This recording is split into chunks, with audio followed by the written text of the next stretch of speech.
नमस्कार दोस्तों, जय जोहार। मैं कौशल तिवारी और भिंडिया संझा में आपका स्वागत है। क्या सचमुच छत्तीसगढ़ की डबल इंजन की सरकार से सत्ता संभल नहीं रही है, कानून व्यवस्था संभल नहीं रही है, अपराधियों के हौसले बुलंद है और भ्रष्टाचार में लिप्त अधिकारी बेखौफ होकर अपना खेल खेल रहे हैं।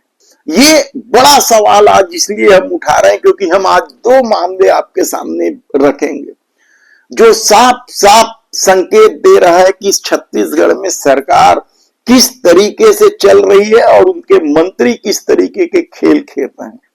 शिक्षा विभाग की बात हम फिर कभी बताएंगे कि जब नए नवेले मंत्री गजेंद्र यादव ने सालों से पदस्थ शिक्षा विभाग के अधिकारियों को बदलने की कोशिश की तो कौन कौन से मंत्री सिफारिश लेकर पहुंच गए, उन्हें सर्किट हाउस में रुकना मुश्किल कर दिया था।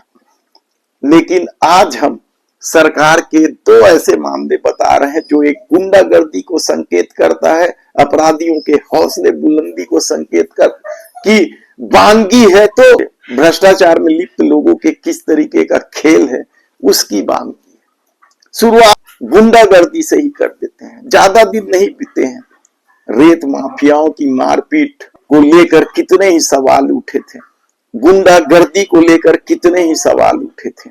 पिछले कुछ दिनों से एक संगठन के मुखिया के द्वारा प्रदेश के गृह मंत्री को धमकी दी जा रही है, राजधानी के एसएसपी को धमकी दी जा रही है, टीआई को धमकी दी जा रही है, सीएसपी को धमकी दी जा रही है, घर में घुसने की बात की जा रही है और थाने में कुछ लोगों को लाके बवाल भी किया जा रहा है। भारतीय जनता पार्टी की सरकार और पुलिस दोनों मुख्य दर्शक बने हुए हैं। जब पुलिस इतनी निरीह हो जाएगी, गृह मंत्री इतने बेचारे हो जाएंगे और सरकार इतनी ज़्यादा काहिल और लाचार हो जाएगी तो फिर कैसे कानून व्यवस्था की स्थिति बनेगी। कोई व्यक्ति कितना भी बड़ा हो, किसी भी संगठन का मुखिया हो, यदि वह धमकी चमकी पुतर आया है, पुलिस प्रशासन इस मामले में चुप्पी साधे हुए है, बेहद ही चिंता का विषय है। ऐसे में कैसे अराजक तत्वों पर पुलिस काबू पाएगी? ऐसे में कैसे पुलिस कानून व्यवस्था की स्थिति बना पाएगी?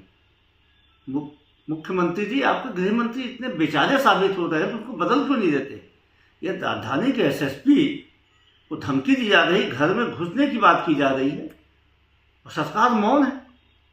और अब तो खुलेआम यदि धमकी दी जा रही है अपराधियों के पक्ष में तो उसे क्या कहा जाए। इसकी एक अलग कहानी है। तोमर बंधुओं को लेकर जिस तरीके से करनी सेना के राष्ट्रीय अध्यक्ष शेखावत ने धमकी दी पुलिस को, एक बार नहीं अब तो दूसरी धमकी भी दी है कि वे दिसंबर में आ रहे हैं और देख लेंगे सबको।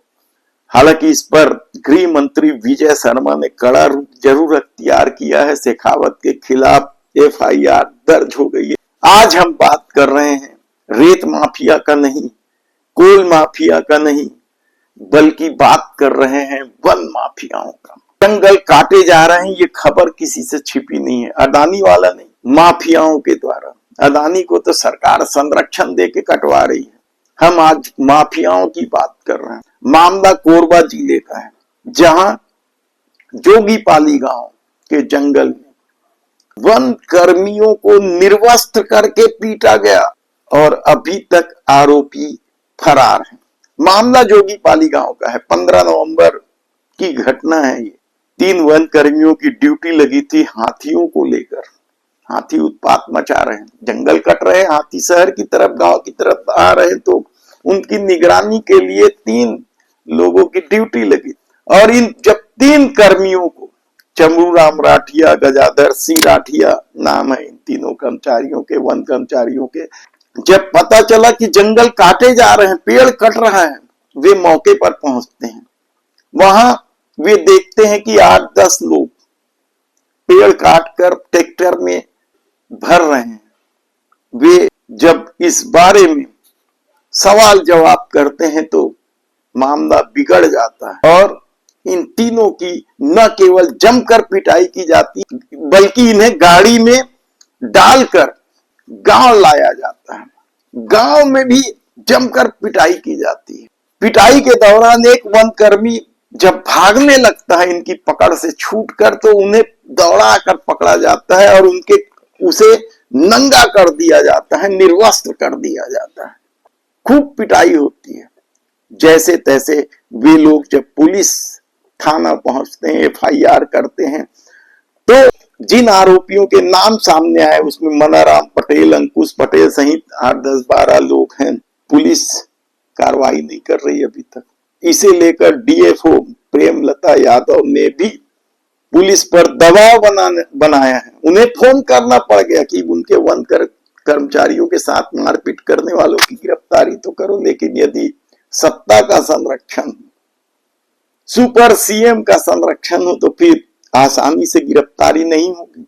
तब ऐसे में आज हम एक और मामला बता रहे हैं, बस्तर क्षेत्र का, छींदगढ़ का मामला है। ये चर्चित है छींदगढ़। इस छींदगढ़ में सब इंजीनियर है प्रदीप बघेल, जिन्हें ACB ने 30,000 रुपये रिश्वत लेते पकड़ा है। और रिश्वत किस बात का?